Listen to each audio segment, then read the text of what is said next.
بسم اللہ الرحمن الرحیم، السلام علیکم ناظرین.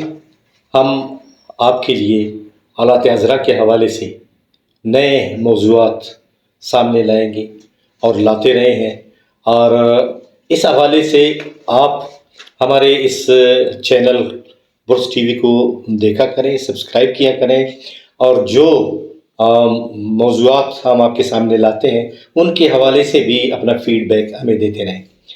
آج ہم جو غیر ملکی شہریوں کا انخلا اور خاص کر افغان مہاجرین جو پاکستان میں اور خاص کر بلوچستان اور خیبر پختونخوا میں ان کی زیادہ تعداد ہے، ان کی وجہ سے کیا مسائل پیدا ہوئے ہیں یا ان کا انخلا ضروری ہے یا نہیں.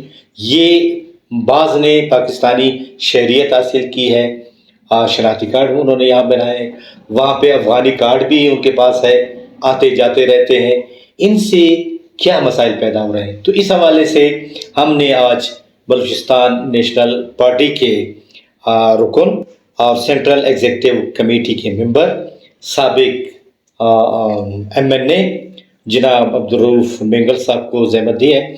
مینگل صاحب، اپنے پروگرام میں آپ کو ہم خوش آمدید کہتے ہیں. بڑی مہربانی بابا صاحب. آج کل یہ ایشو چل رہا ہے کہ افغان مہاجرین کا انخلا اور یا غیر ملکی شہریوں کا انخلا. غیر ملکی تو ہیں، اتنے زیادہ نہیں ہیں، لیکن افغان مہاجرین کی تعداد زیادہ ہے. تو یہ اس انخلا سے ہمارے صوبے پہ کیا اثرات مرتب ہوں گے یا ان کی آمد سے کیا مشکلات پیدا ہوں گی؟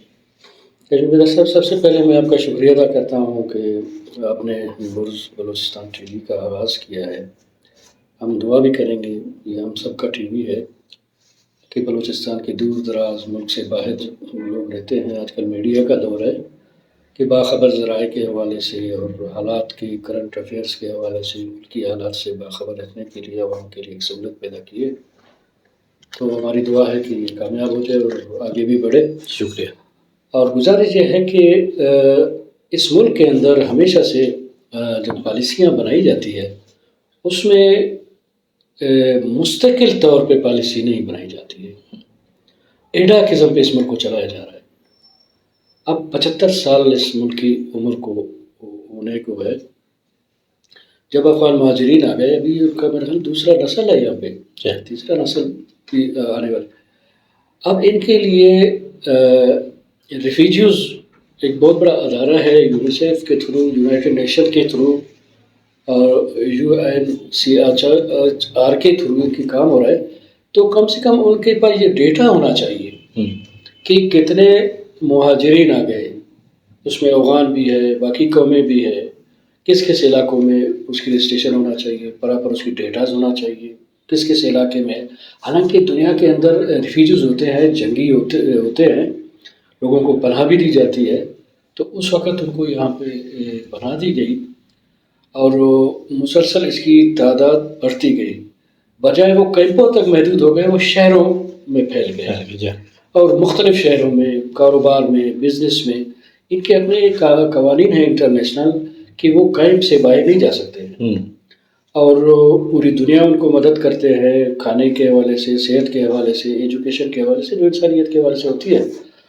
تو یہ گورنمنٹ کی اپنی کمزوری ہے، اپنی پالیسی ہے کہ وہ بر وقت انہوں نے اس طرح کے اقدامات نہیں کیے گئے، جس سے مسائل بڑھ گئے، مشکلات بڑھ گئے. آپ کے وسائل پہ بھی بہت بڑا اثر پڑا. جن علاقوں میں آ گئے، آپ کے پانی، آپ کے صحت، آپ کے اسکول، یہ تمام جو ہے نا اضافی بہت جنگلات کٹ گئی، ماحولیات پہ بڑا اثر آ گیا. تو ہم کہہ رہے ہیں کہ باعزت طور پر، عزت کے ساتھ مہمان ہیں، بلوچستان میں ہے، کراچی کے اندر، سندھ کے اندر ہے، کے پی میں بھی ہے، اسلام آباد میں، پنڈی میں ایون تک ہے. تو ملک کے جتنے بھی حصوں میں ہیں ان کا ڈیٹا کلیکٹ کر کے جن کے آفیشیل ڈاکومنٹس ہیں اس کے تھرو ان کو واپس بھیجا جائے. اچھا، جن کو یہاں پہ شہریت دی گئی ہے رشتے کے حوالے سے یا باقی، تو ان کے بھی رائٹس، ان کے بھی حقوق ہے، اس کا بھی خیال رکھا جائے. تو یہ تمام مہاجرین کے لیے ایک قانون بننا چاہیے. اور یہاں پہ ملک کی اپنی اکانومی اتنی کمزور ہے کہ یہاں پہ ابھی آپ کے اپنے وسائل ہونے کے باوجود بھی، لیکن یہاں آپ کے بے روزگاری میں اضافہ ہو رہا ہے، کرائم بڑھ رہے ہیں، مہنگائی آسمان تک پہنچ چکی ہے. نوجوان ڈگریاں لے کے بے روزگاری پھر رہے ہیں، مایوسی ہے، تنگ دستی ہے۔ آج میں آپ کے پروگرام کے توسط سے میں کہنا چاہوں گا، آج سے پہلے کوئی بھوکا نہیں سوتا تھا، آج کے دور میں لوگ بھوکے سوتے ہیں۔